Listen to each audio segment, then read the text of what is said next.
Alaska Highway trip will also take us through Banff and Jasper National Parks in British Columbia. Plan on having a great trip and do plan on taking enough time to enjoy each area. We took a total of 3 months from June 1st to September 1st.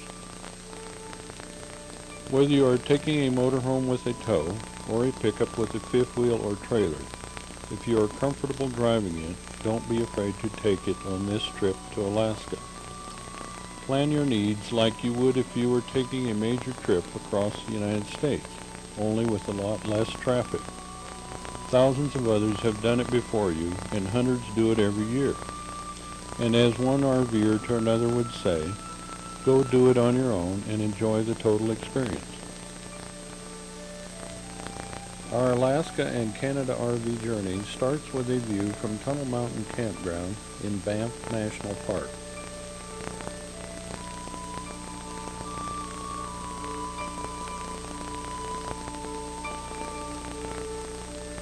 This is an overview of the town of Banff.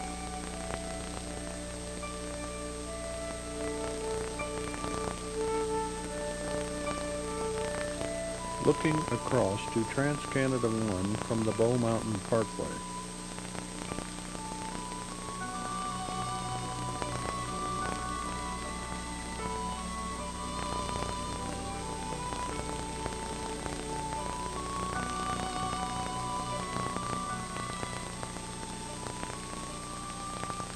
We were able to get quite close to a group of bull elk, still in the velvet horn growing stage.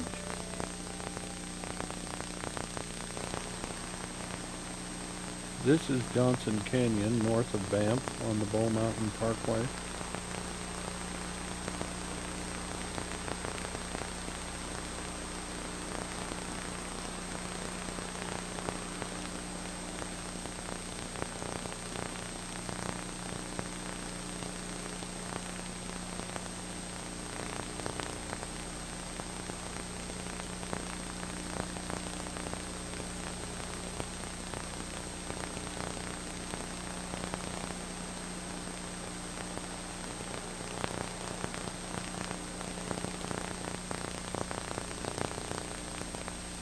There were many overhanging walkways on the trail.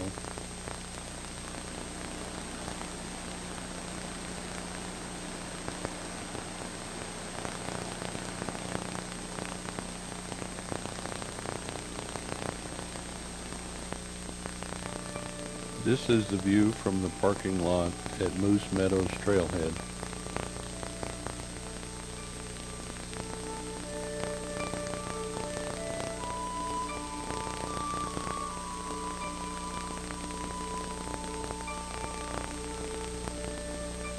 This is a view of Castle Cliffs in Banff National Park.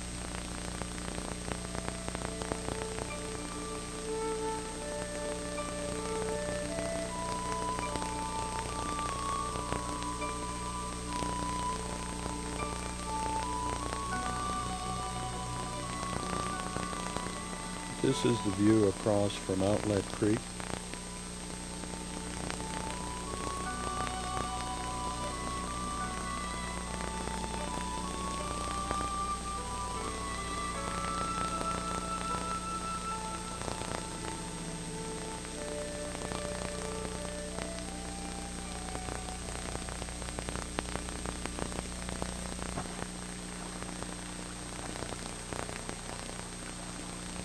The view of the glaciers from the chateau at Lake Louise is a spectacular sight.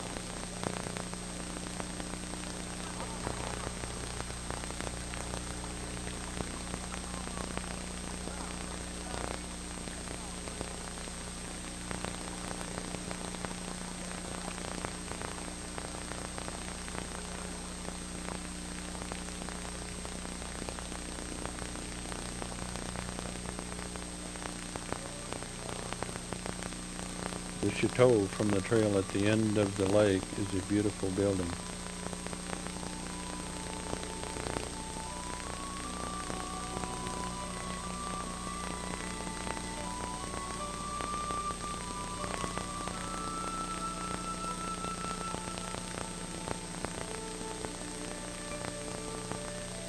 The trail is easy walking to the end of Lake Louise.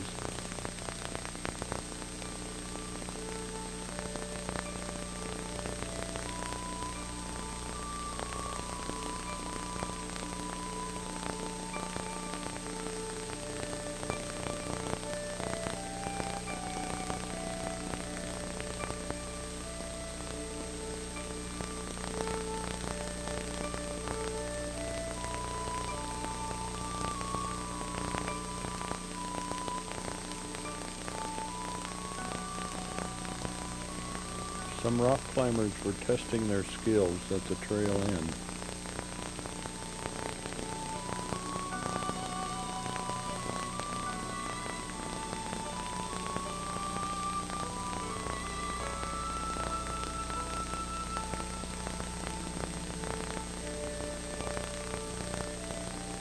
The ski area across from Lake Louise is coming out of the spring season. The road to Lake Moraine and Ten Peaks is very close to Lake Louise.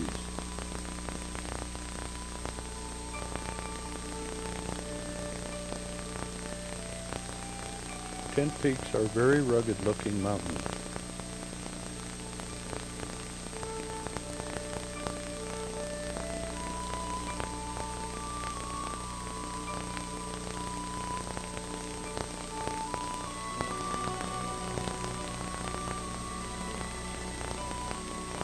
This formation is called the Hoodoos. They are right below Tunnel Mountain Campground, where we spent 2 nights.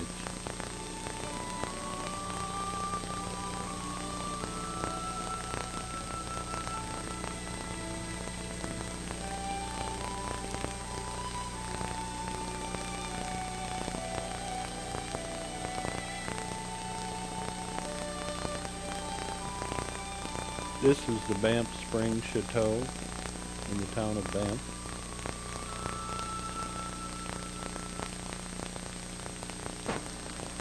This is Bow Falls, right below Banff Spring Chateau. Many nice shops are in the downtown of Banff. Trans-Canada 1 going to Jasper is 4-lane for part of the distance.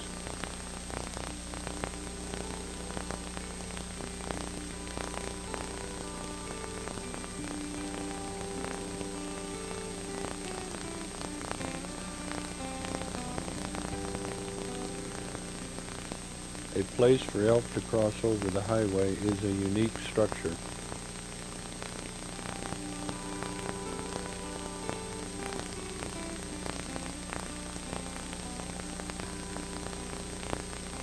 The drive to Jasper is very spectacular, and you should allow a full day to drive it from Banff. Notice that the road mileage signs in Canada are in kilometers.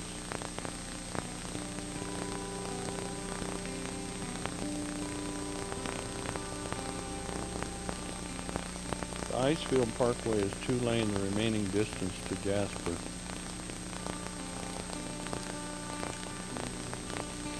We passed many beautiful lakes on this trip to Jasper.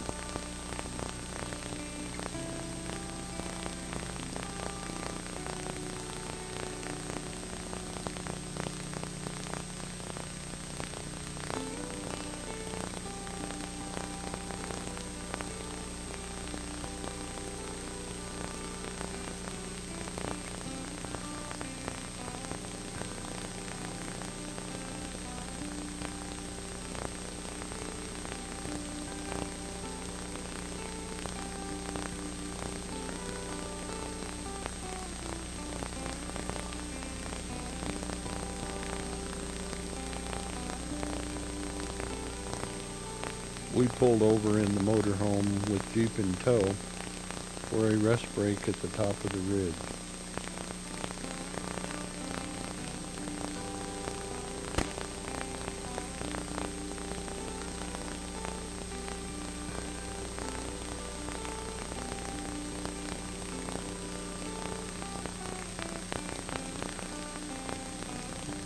Athabasca Glacier with the snow coach tours on the glacier is a very interesting stop to make.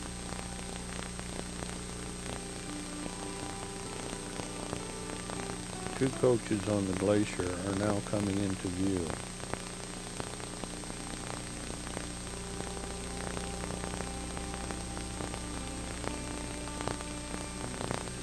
Here were some goats coming across the highway to lick the minerals at the side of the road.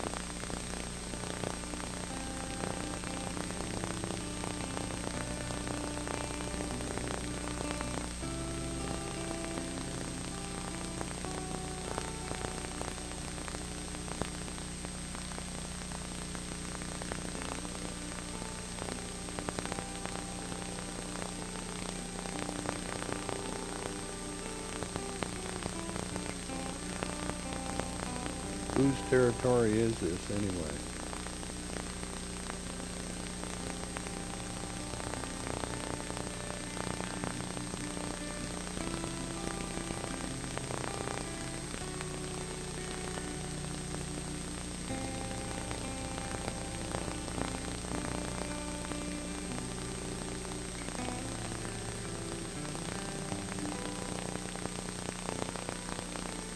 It sure is hot here in the sun.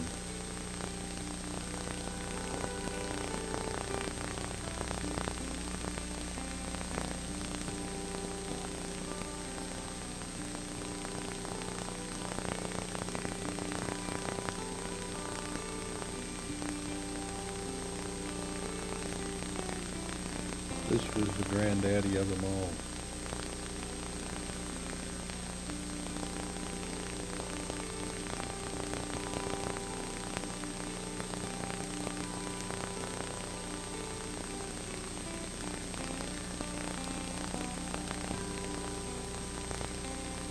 There were many cow elk with calves at Whistler Campground near Jasper, some with twins.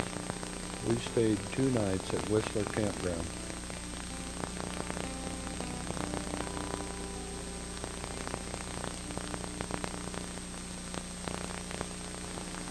Athabasca Falls near Jasper is quite a large amount of water that narrows down dramatically.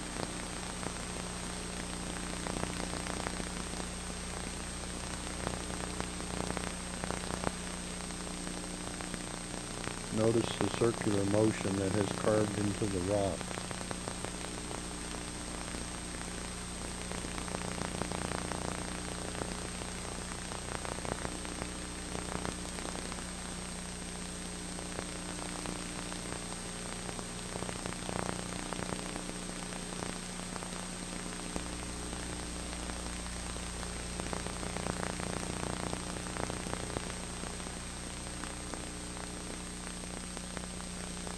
The road to Moline Lake was alive with big bull elk.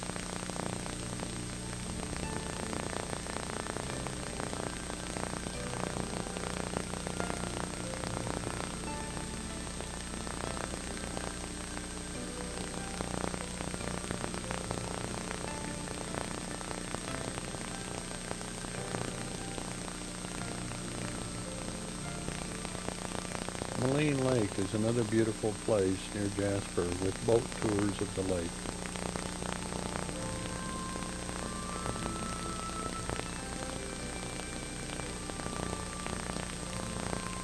The black bear on the road back from Moline Lake had an itch.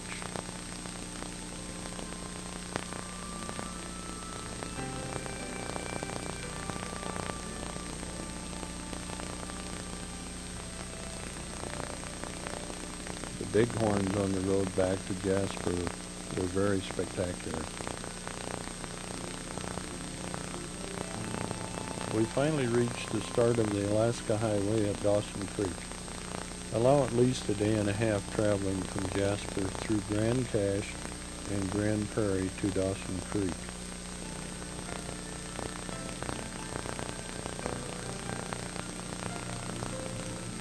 The Visitor Center here provides a lot of good information for the days lying ahead. The history of the highway when it was built by the U.S. Army in 1942 to 1944 is fascinating. The 50th anniversary of the building of the highway was in 1992.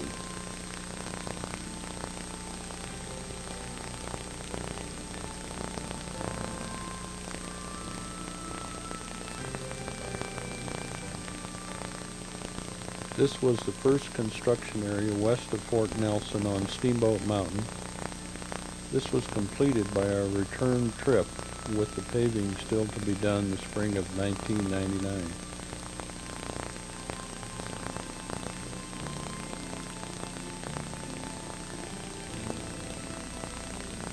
West of Steamboat Mountain, we came across our first stoned sheep. The Muncho Lake campground we chose, of 3 or 4 available, had a beautiful lake setting with tour boats available.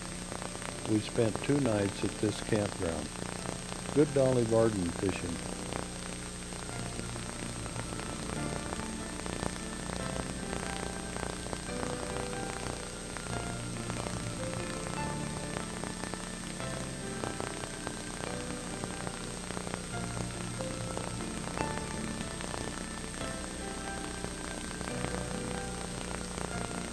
We were pleased to have a very beautiful sunset our first night at 11:30 p.m. Many fly-out fishermen use this area to fly out to remote lakes for excellent fishing.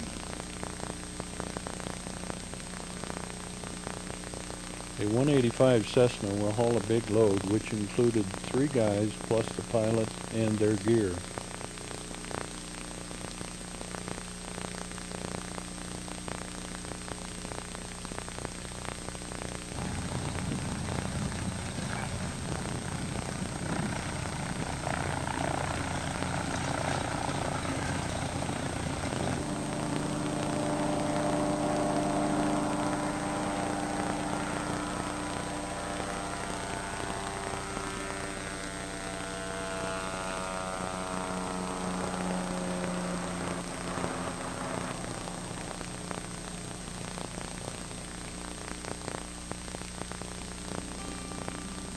This stoned sheep ewe didn't know if she wanted to cross the road with us there. Liard Hot Springs is a very pleasurable stop at the end of the day on the road. A nice provincial campground is available here. Oh, this is hot. It was about 100 degrees at this spot. Watson Lake Sign Forest is a must-stop to find your hometown sign, or just to see the 3 or 4 acres of signs from all over the world.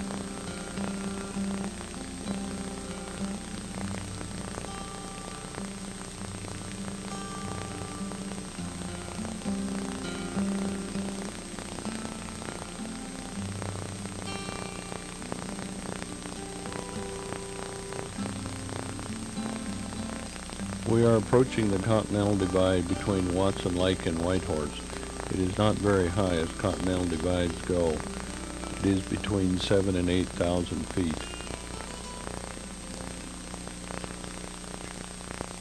This was a de Havilland otter taking off on the Yukon River at Whitehorse.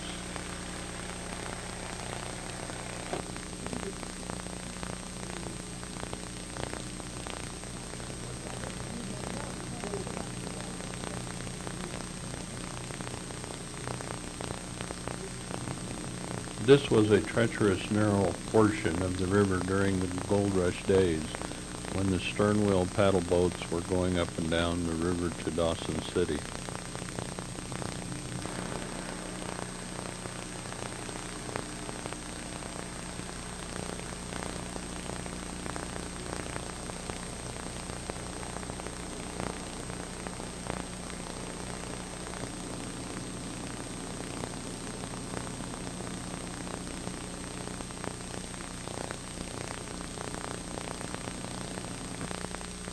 This is one of the largest weather vanes there is, a DC-3 airplane at the Whitehorse Airport.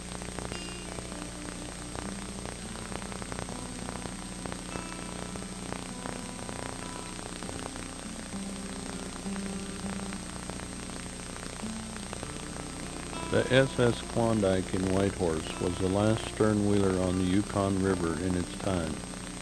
It is an interesting tour with a lot of gold rush history. We spent 4 nights in Whitehorse with many campgrounds to choose from.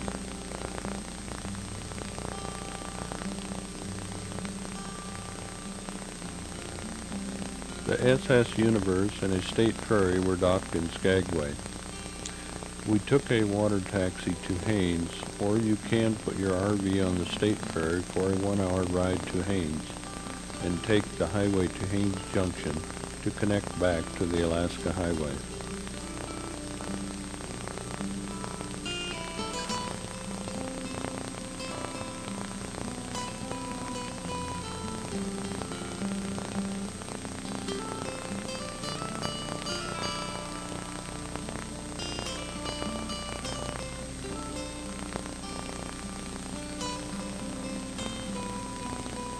The views in Haines are amazing.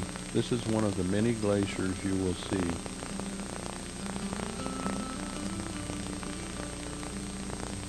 Don't miss the Bald Eagle Foundation Museum in Haines.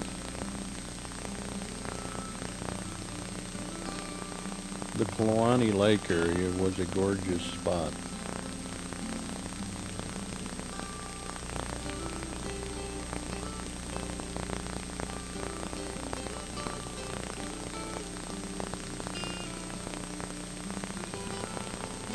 We spent 2 nights at the campground in Kluane Lake.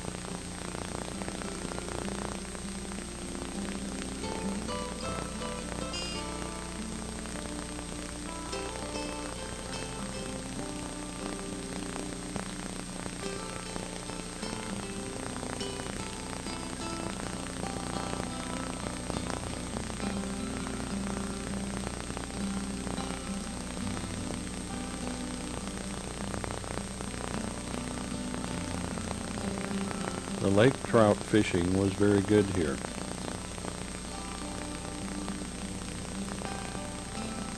The Sheep Mountain Visitor Center was very interesting.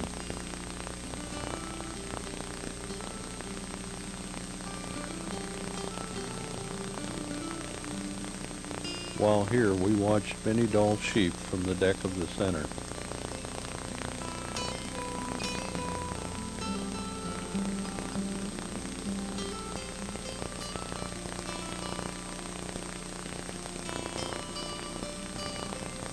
The road north of Kluane Lake to Beaver Creek was slightly narrower with many beautiful flowers along the roadside.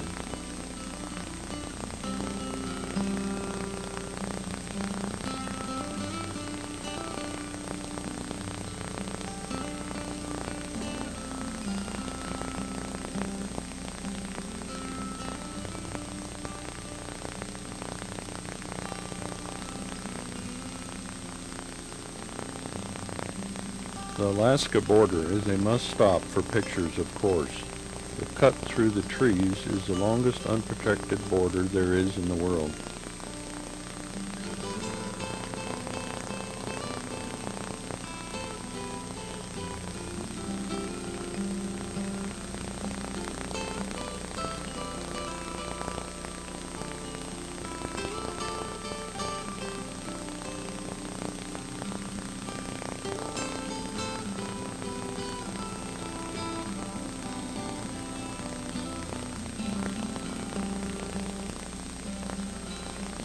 Tetlin Wildlife Refuge covers thousands of acres from the border to Tok, Alaska.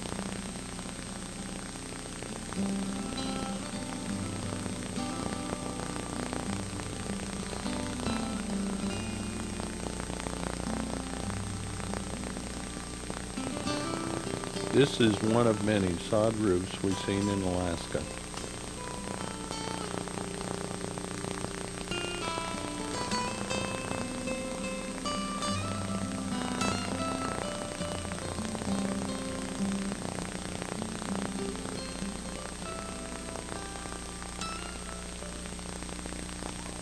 In Tok, we witnessed our first sled dog demonstration.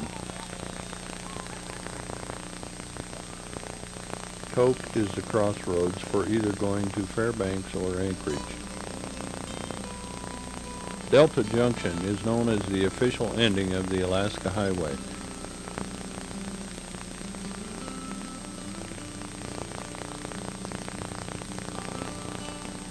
A pipeline pumping station tour is also available.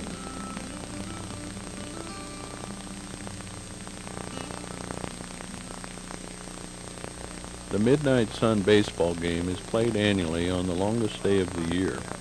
What makes this game unique is that it starts at 10 p.m. with the sun still up. Our campground in Fairbanks was a busy place with planes taking off and landing on the small lake or the landing strip across from the campground.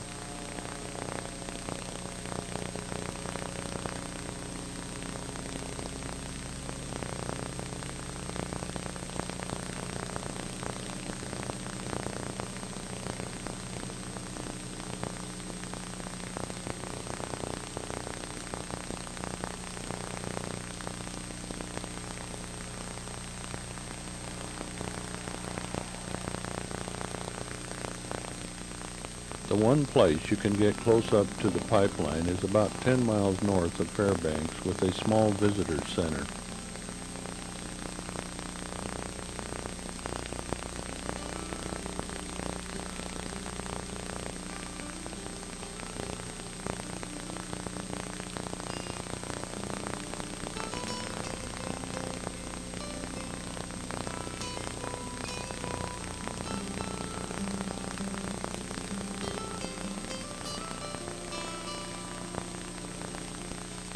Trampoline, the canoe, and the picnic table, and then he'll land on the gravel portion of this runway.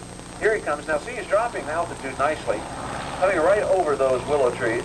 Now he's safe. He's over the riverbank. Missed the picnic table and the trampoline. Now right about here he flares, cuts the flaps back, see, so he's got no lift, and that just puts the plane tightly right down on the ground.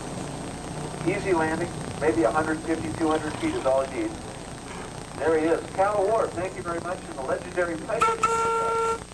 The tour aboard the Discovery 3 sternwheeler showed us many different aspects of Alaskan life, such as the sled dog kennels of Iditarod champion Susan Butcher.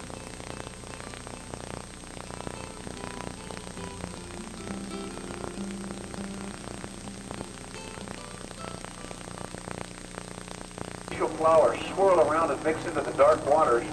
The Athabascan people were so taken by it, they gave it a name. They call it Nuchalawoya. And Nuchalawoya means wedding of the rivers. Now, if you look straight down into it, you see shapes under the water. It looks almost like there's something like the bottom of the river or something even alive down there. That's pure, clear glacier water and a little bit of mud at the bottom. This mechanism is a fish wheel still being used by the native people.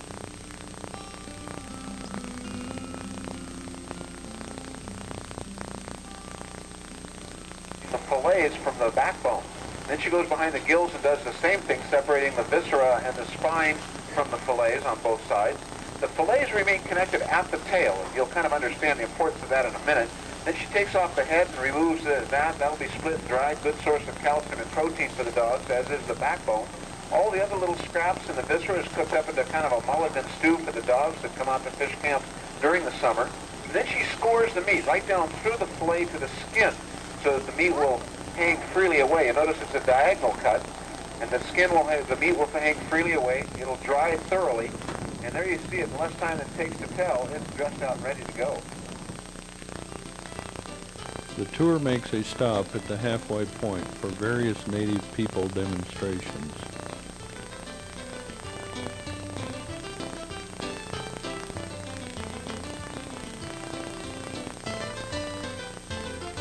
This is one of the many bald eagles we saw on the trip.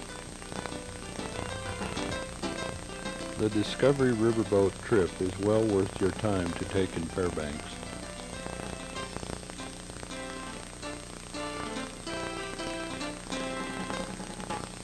The lady tries her hand at gold panning at dredge number 8 north of Fairbanks.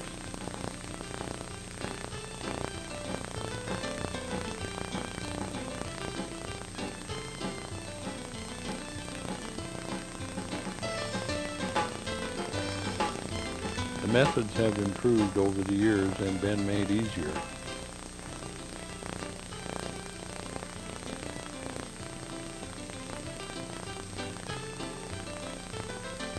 There is still plenty of gold still there.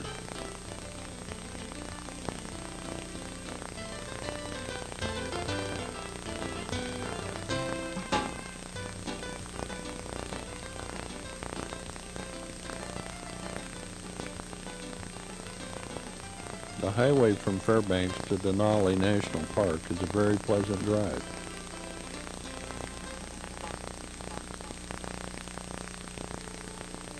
This was our first caribou encounter in Denali National Park.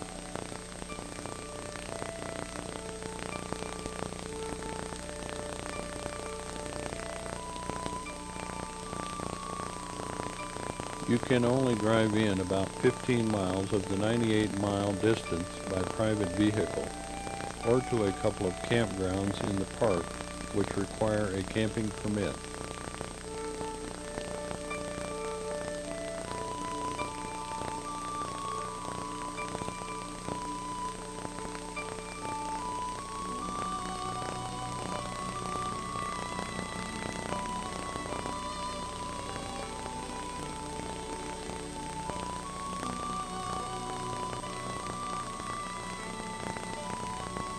This is our first good glimpse of Mount McKinley from our bus tour in Denali National Park.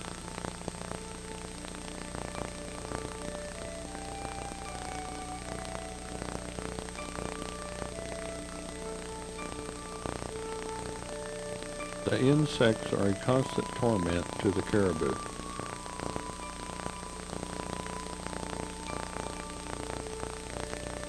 The view from the top of Polychrome Pass is a beautiful sight on a clear day.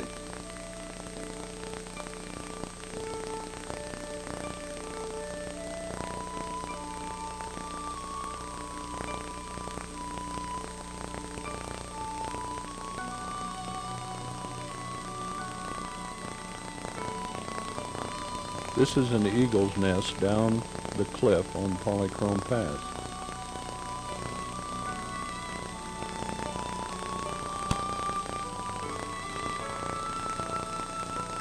The small white spots you see are a large group of dull sheep.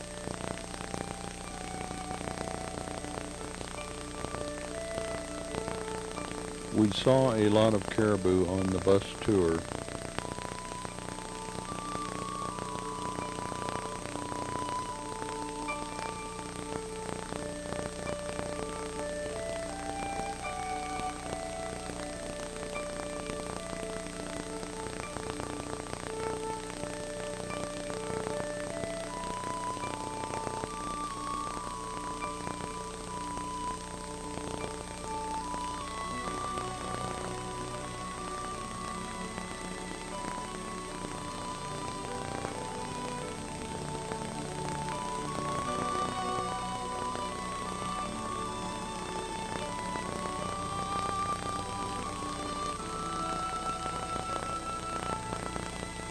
The tour buses stop approximately every 1.5 hours for a rest stop break.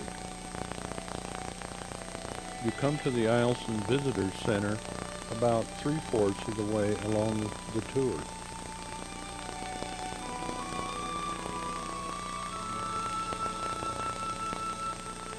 Our first moose sighted in Denali National Park was busy eating his lunch.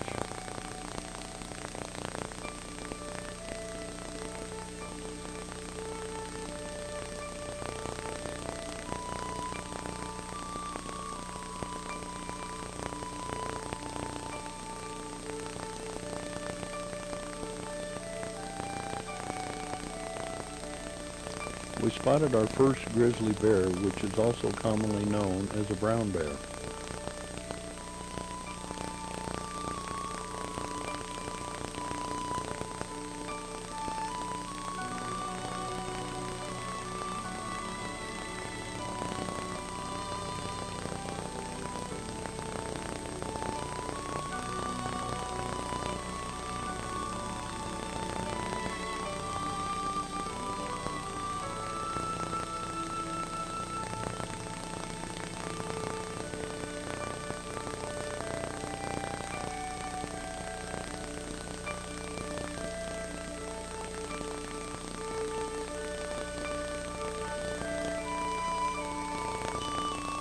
The tour end at Wonder Lake is an awesome sight of the mountain.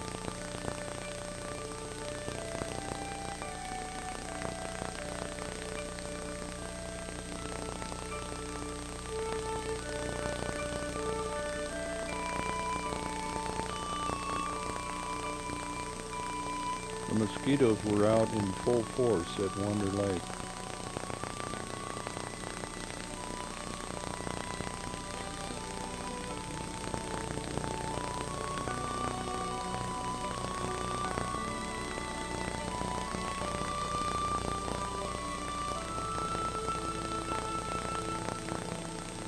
There were more caribou on the return trip out.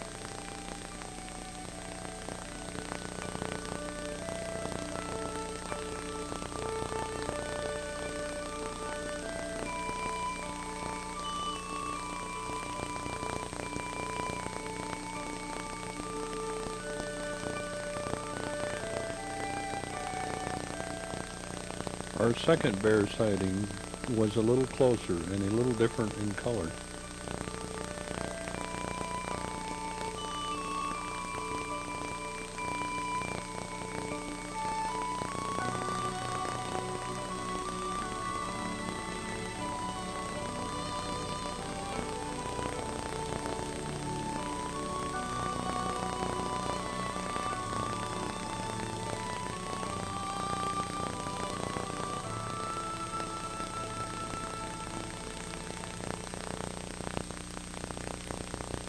The Polychrome Pass Road is truly an adventure.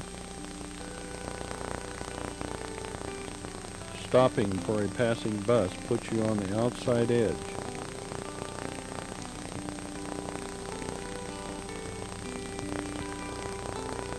They have never had a mishap on this road. The drivers are all very experienced with many years of driving the road.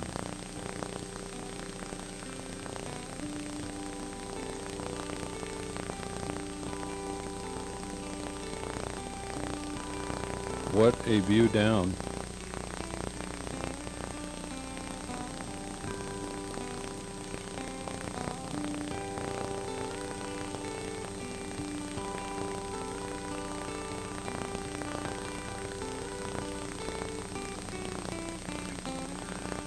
We passed the address to Denali National Park on our way south to Talkeetna Airport.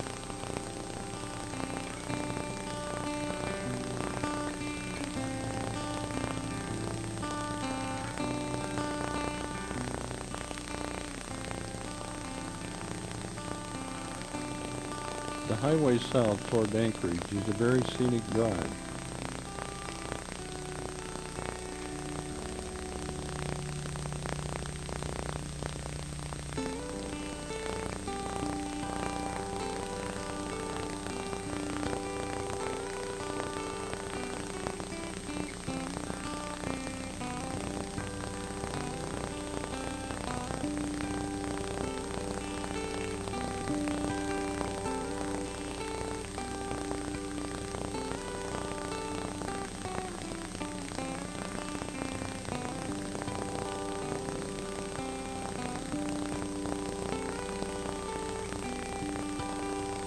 We stopped for a rest stop and to enjoy the scenic views.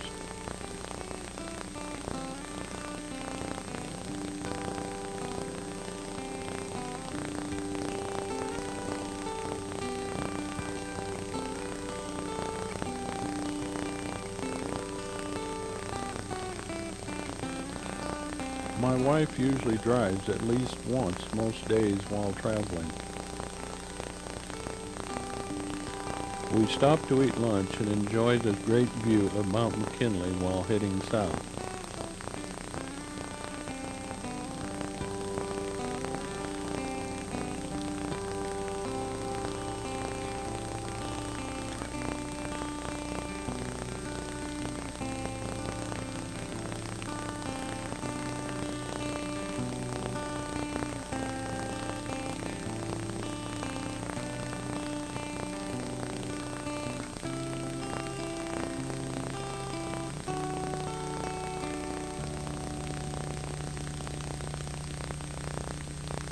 We will fly around Mount McKinley with Jay Hudson of Hudson Air. At this point, Mount McKinley is 65 air miles away.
We are flying at an altitude of 12,500 feet as we go around the south side, looking up another 8,000 feet almost to the summit.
The south side here is the most popular climbing route.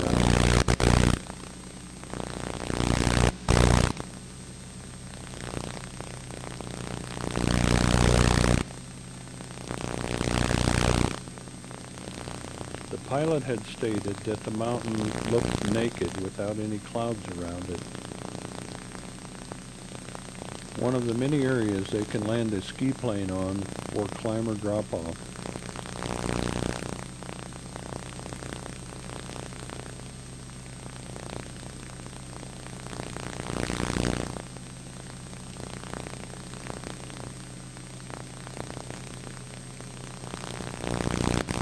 The northwest face is a 4,000-foot drop wall.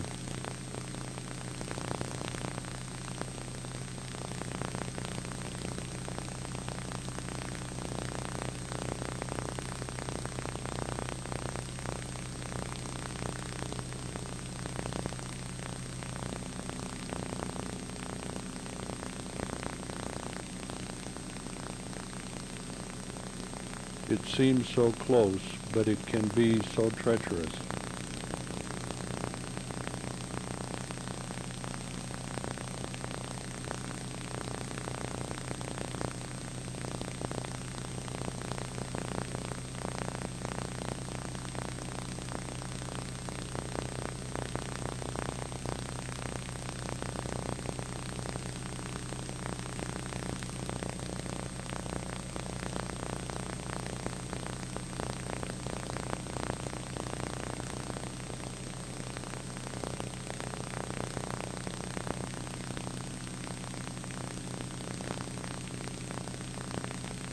Many rescues have taken place below in this area by the pilot for the National Park Service.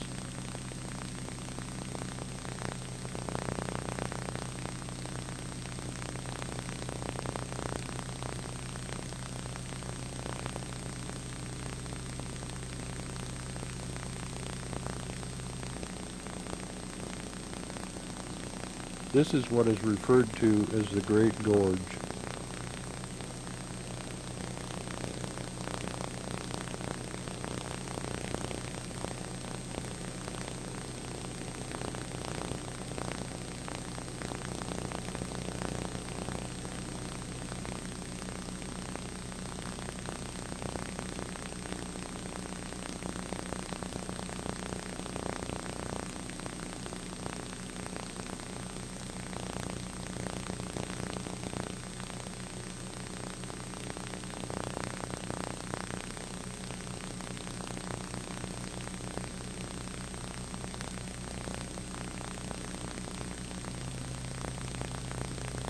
Glacial silt floating above the river. There are many rivers around the Talkeetna area.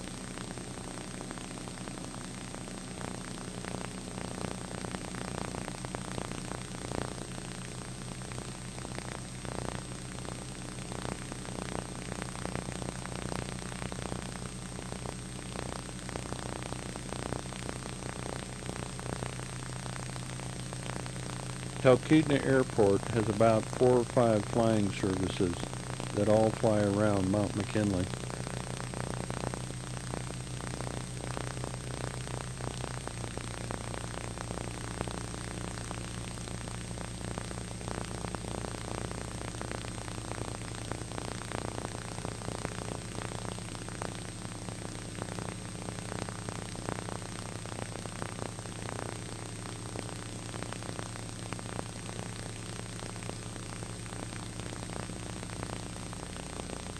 What a smooth landing.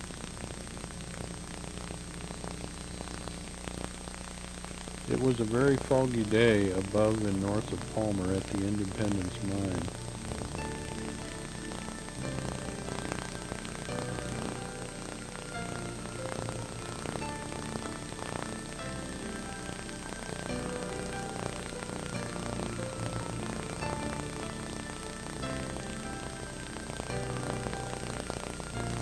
This is a view of the river north of Palmer.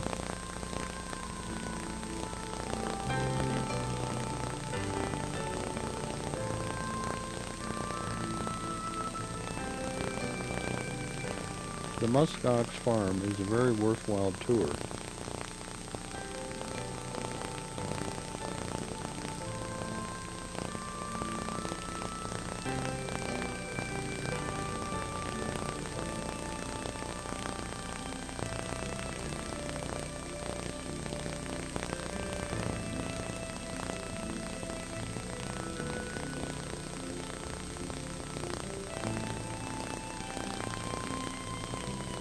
The quivet hair is used to knit into scarves and hats that are very expensive items.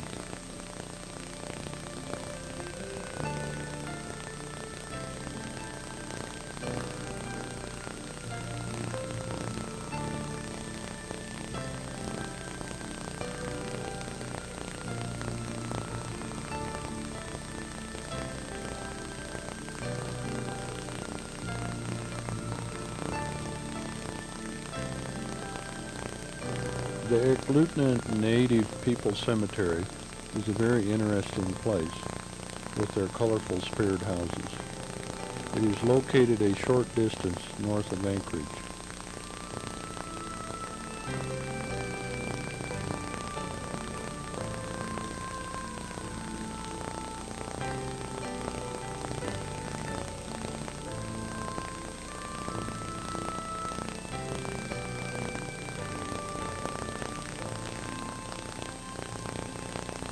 This is a view overlooking Anchorage and Kinnick Arm and Cook Inlet from Arctic Valley Road.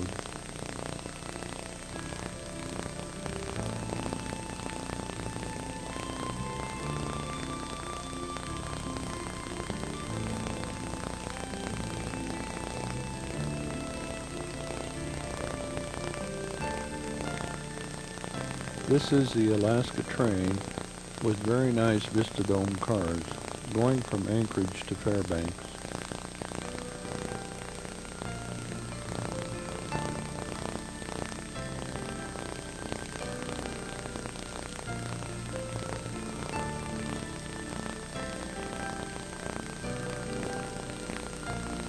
There are all kinds of different airplanes here at Hood Lake in Anchorage, the busiest float plane base in the world.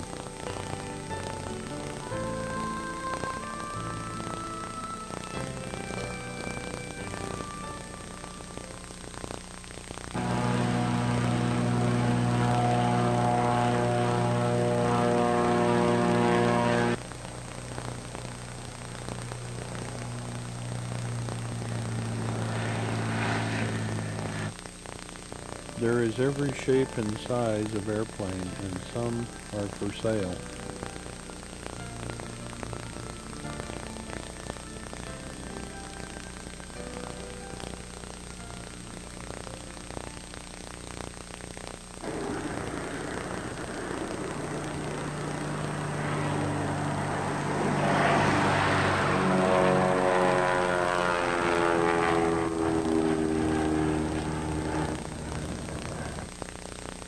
Hiking on top of Flat Top Mountain on the east side of Anchorage had some excitement.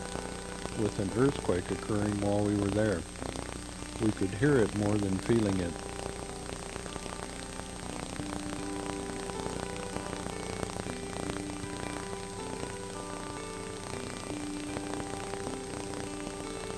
The drive around Turnagain Arm up over Turnagain Pass is truly a scenic one, heading south towards the Kenai Peninsula.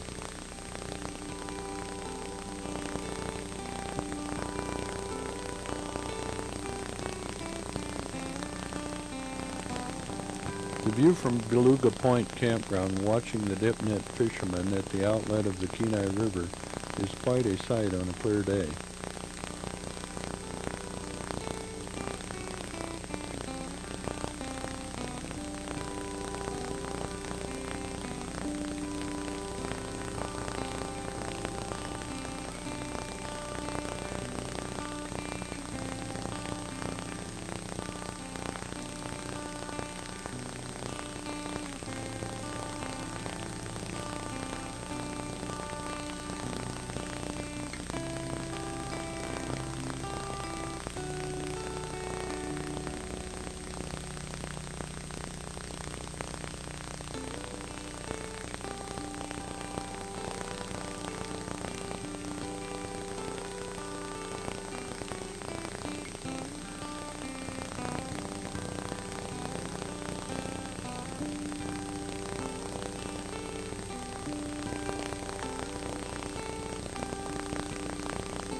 Our first view of Mount Redoubt, one of the many active volcanoes across Cook Inlet.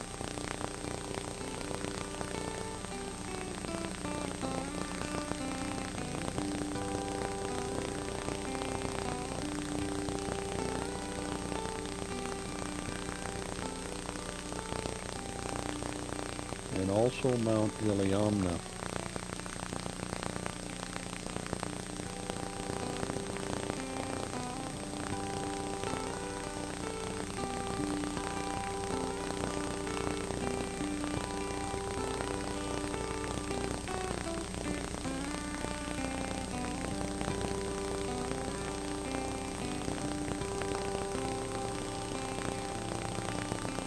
Clamming at Clam Gulch, south of Soldotna, is a fun and muddy job.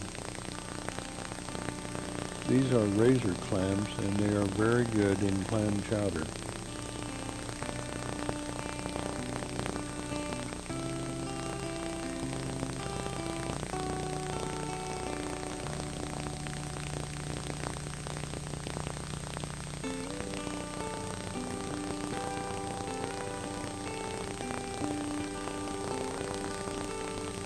King salmon fishing on the Kenai River was a lot of fun, with many charter boats trying to get that big one.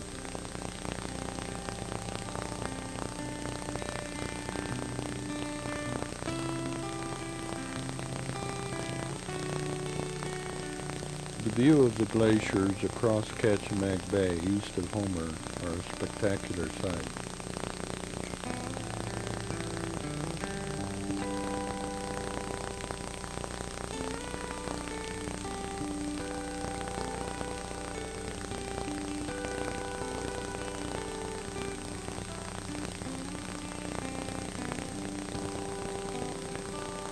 Land's End RV Park at the end of the Homer Spit is truly the end of the road. An Alaska ferry goes by heading possibly to Kodiak.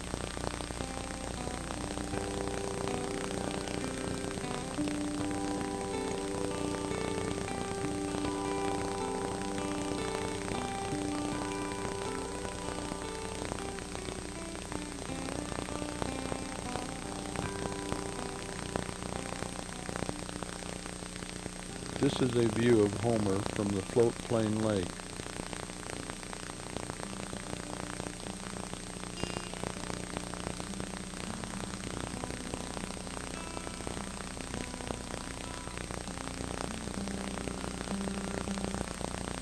Another sunset view at Land's End RV Park at the end of Homer Spit.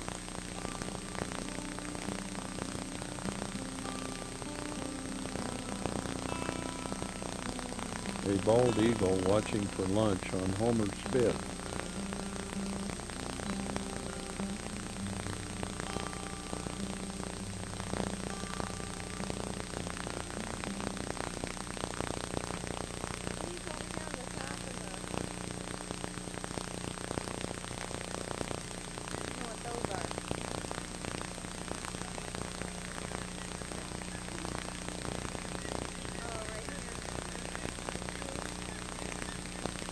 Our first of many sea otters on the boat tour to Seldovia.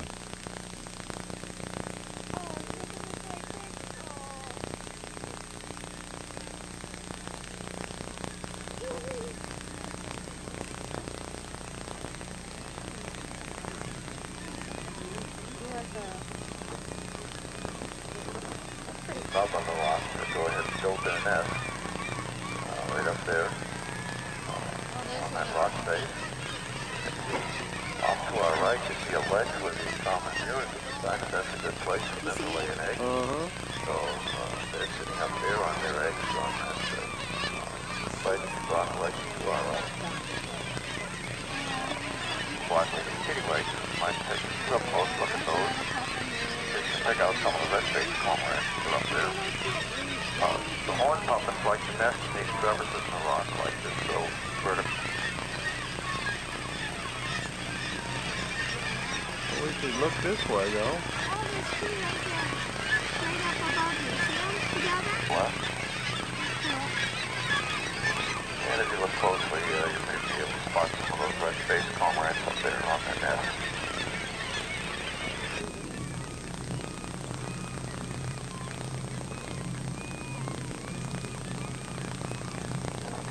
Back to the island.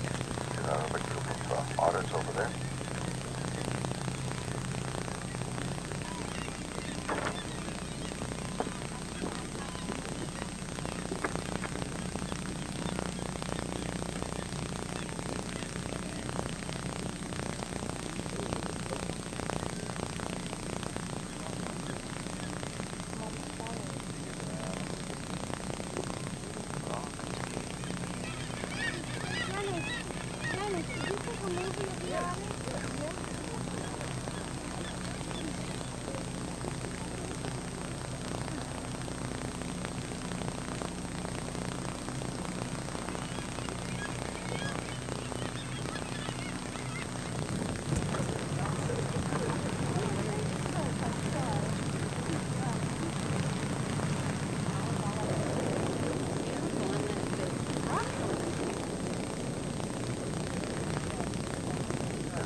Along the shoreline, just beyond that last, you ought to paddling along pretty well up ahead of us.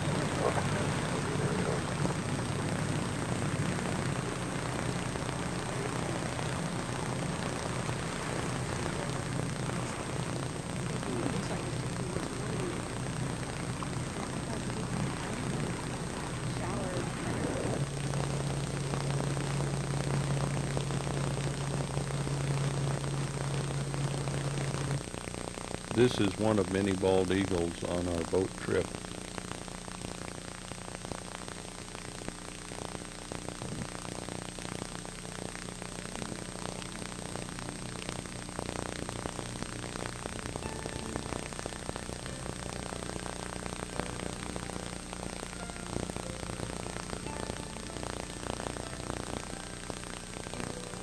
If you look closely, you will notice the salmon jumping.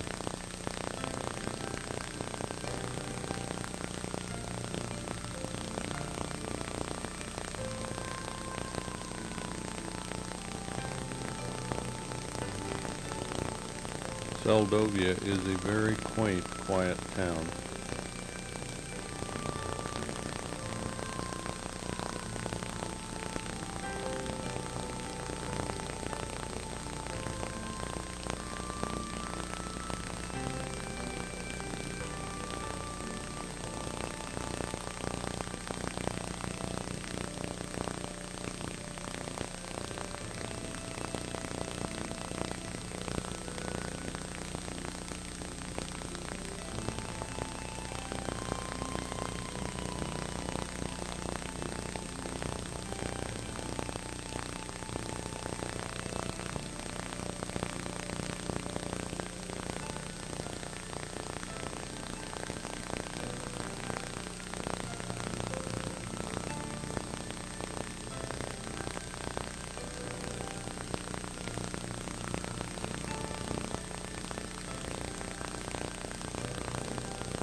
Land's End RV Park on Homer Spit comes into view.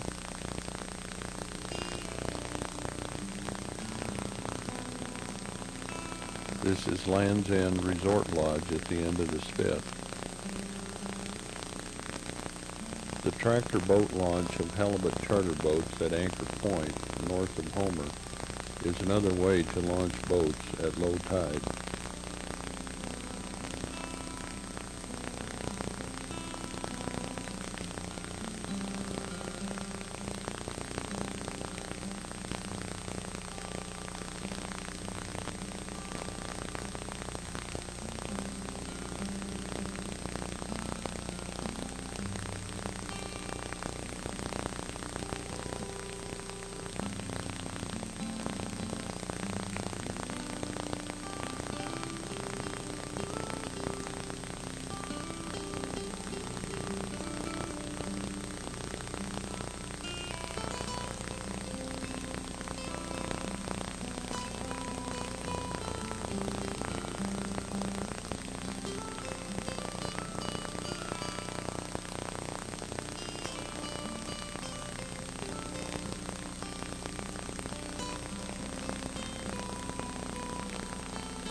Halibut fishing off of the Nilchik was a very calm day and the fishing was good.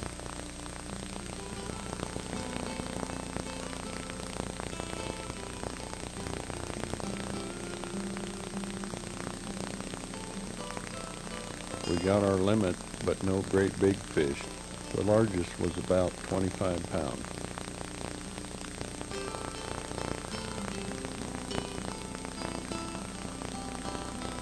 Looking across Cook Inlet from the Nilchik at sunset is a beautiful sight.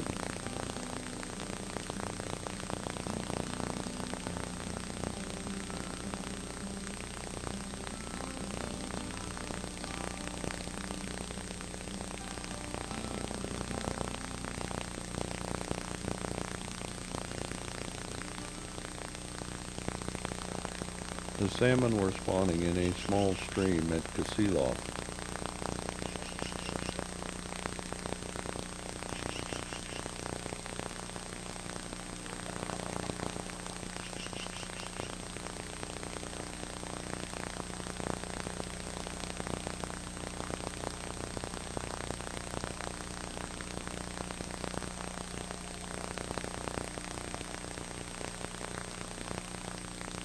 Another view of Mount Iliamna and the Alaska fireweed.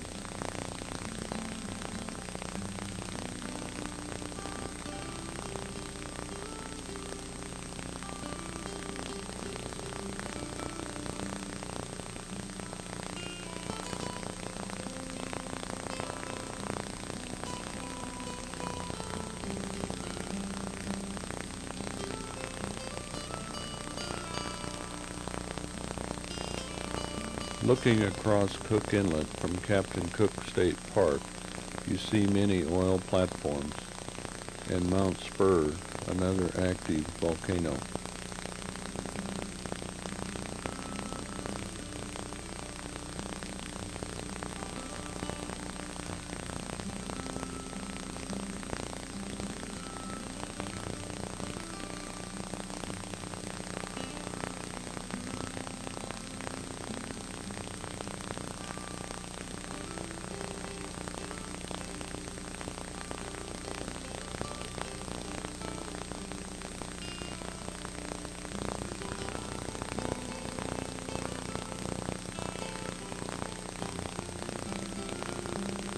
North of the town of Kenai, we saw this cow moose with twin calves.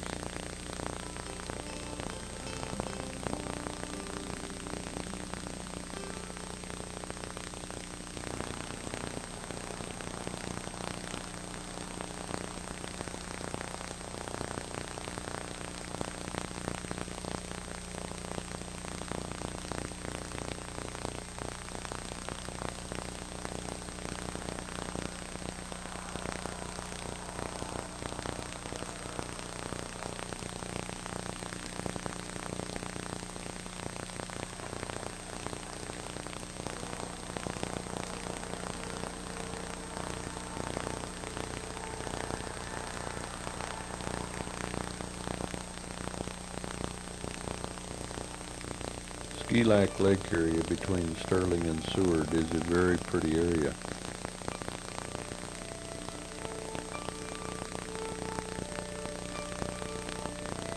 We went fishing for sockeye, commonly known as reds, and done pretty well. Filleted them and canned some. This is what Alaska fishing is all about.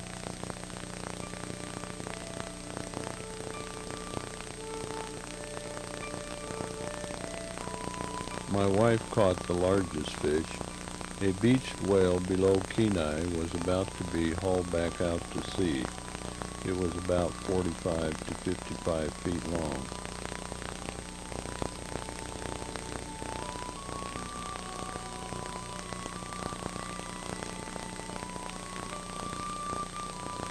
We returned to Homer and the Spit on another beautiful day.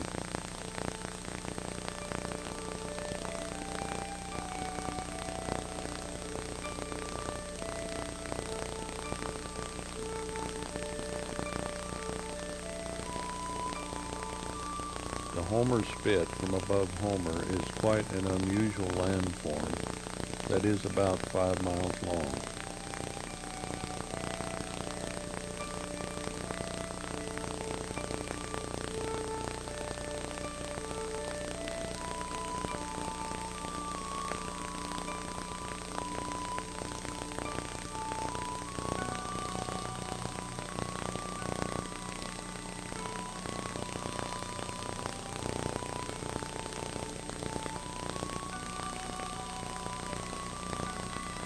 Exit Glacier at Seward is one of the only glaciers you can walk up close to. A very nice hike.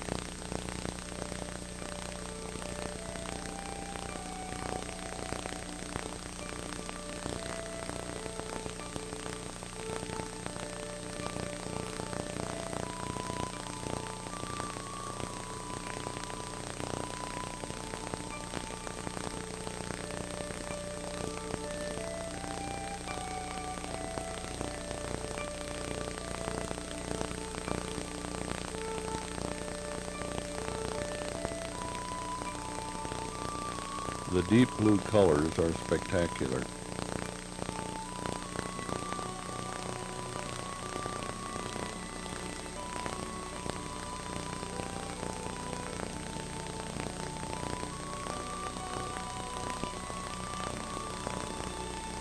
Looking across Resurrection Bay from the beach campground at Seward is an awesome mountain vista.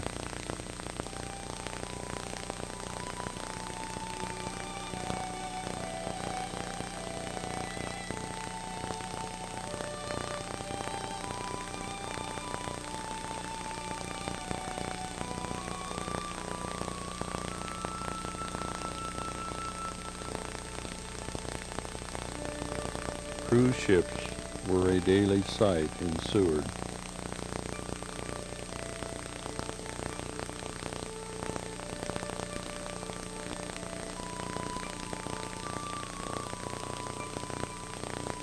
The beach campground provides you with a great view out the front across Resurrection Bay and of Mount Marathon behind you.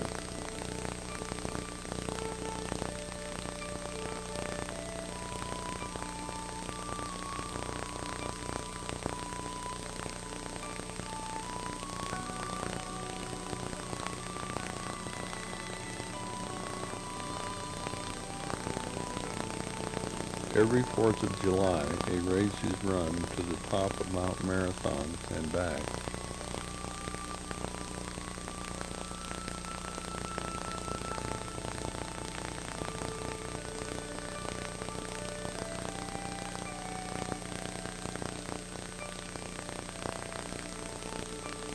The evening sun across Resurrection Bay was a beautiful sight.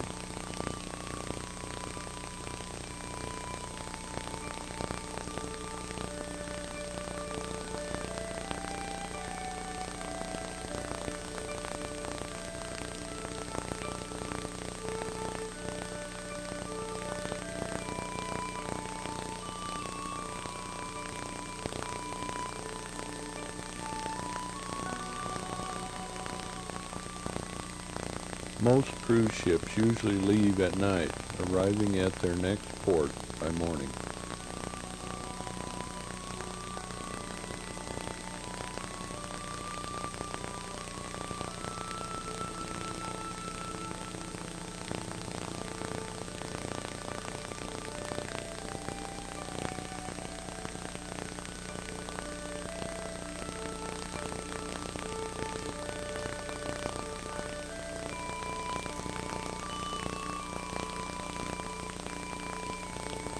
The boat harbor is a very busy place as we head to Kenai Fjords National Park on a boat tour.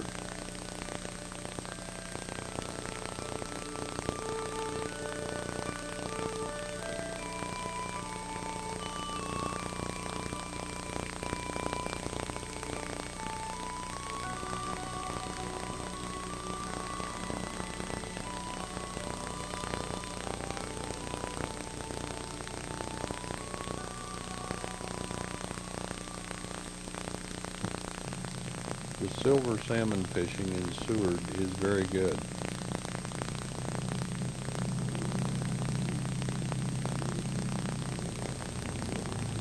Let's give him a hand.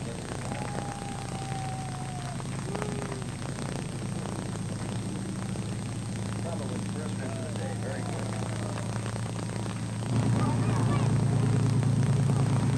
Now try to notice behind the dorsal fin, notice the white patch. We call that the saddle patch.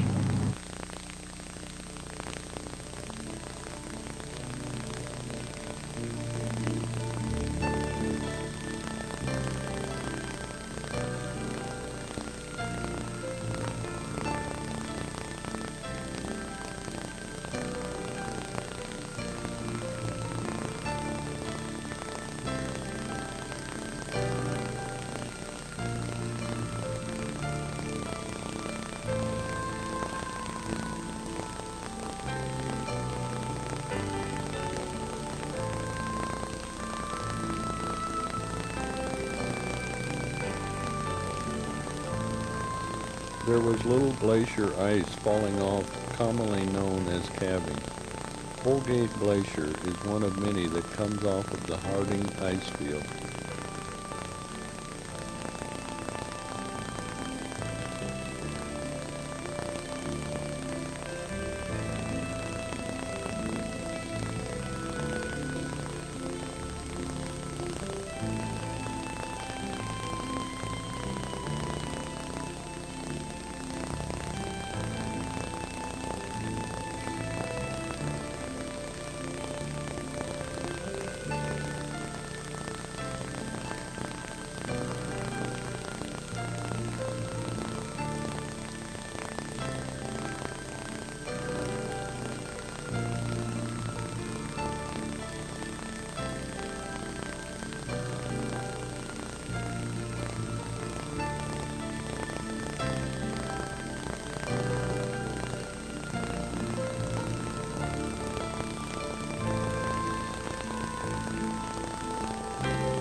We stir a sleeping humpback whale.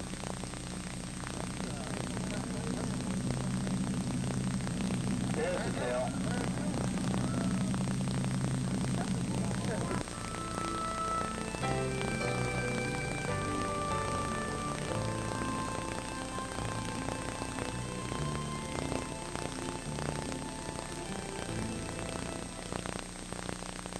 Notice kind of a streak of black on the top, almost like a smudge, really. That is actually alive. It is a form of marine lichen called Varicaria. Now, a lichen is a symbiotic relationship between an algae and a fungus. In more of a harem area, they will set up a territory on the beach. Whichever females happen to be there, well, that's just fine. Now, a harem can be anywhere from a couple of females to a couple of dozen females.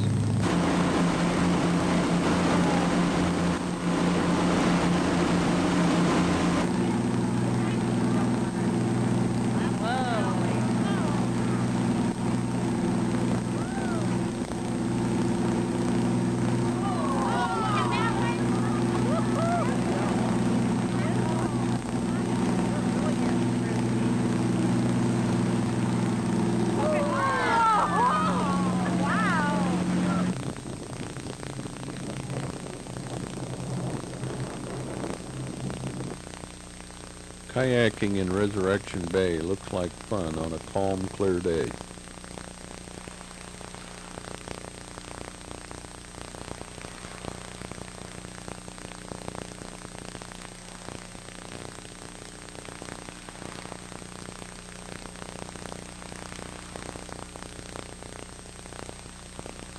And this is the new Alaska ferry, the Kennecott. We're watching them unload here. We're going to be watching the autos and RVs taking off here.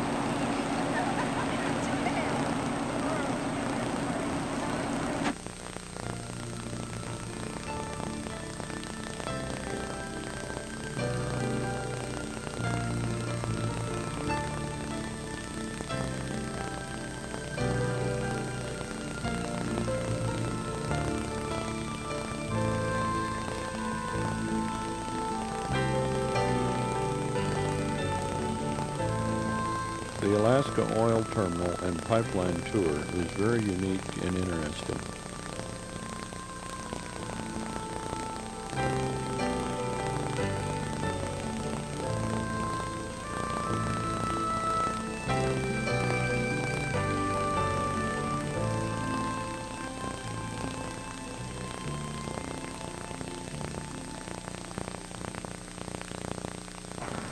This is a monument to all the people that worked on the oil pipeline. There was 31 fatalities during the total construction on the pipeline of the 70,000 people that actually worked on it. This berth is anchored to shore by these two arms of struts that meet here in the middle, and that's what allows this berth to go up and down with the 12 to 15 foot tides we have here. If anyone on the left wants to take a picture out the door, you're more than welcome. Video, you just can't get off the bus. You've got to stay on the bus. Yeah. It has 16 different tanks in them. These tankers don't have just one big hole for oil. They have a lot of different tanks, depending on the size.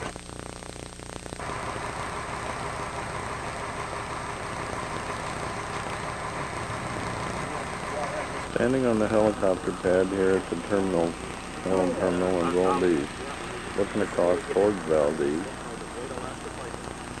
There's berth number 1 for loading oil.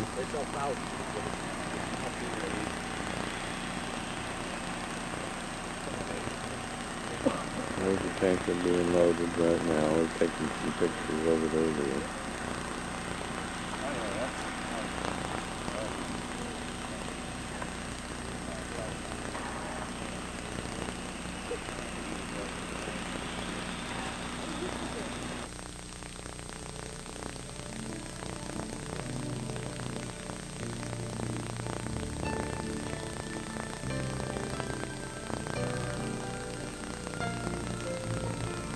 We are heading on our way back between Whitehorse and Watson Lake, along Marsh Lake and the Teslin River.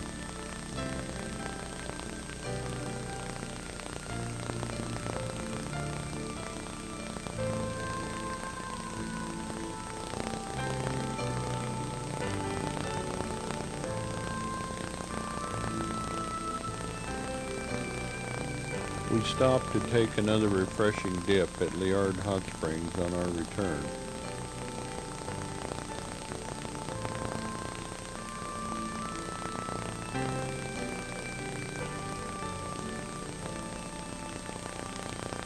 We saw some more stone sheep on our return trip.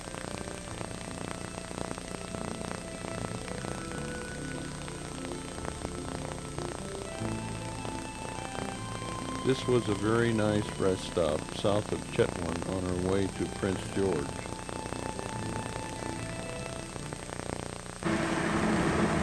We've just left the rest stop and we're headed towards Mackenzie and Prince George.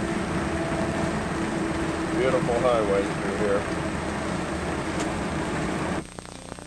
The old gold mining town of Barkerville, east of Quesnel, is a fascinating piece of gold rush history.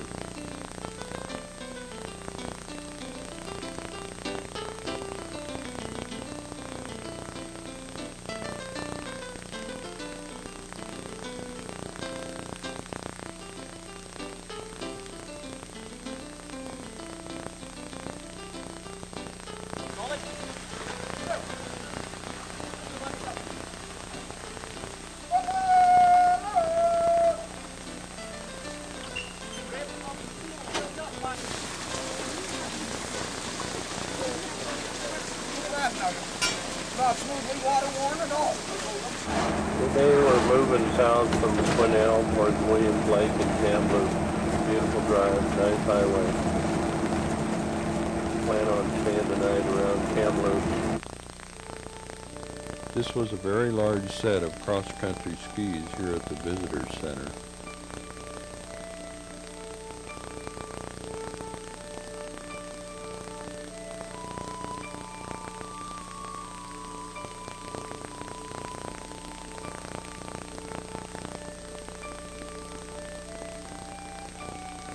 The birds, the wildlife, the sea life, and the scenery.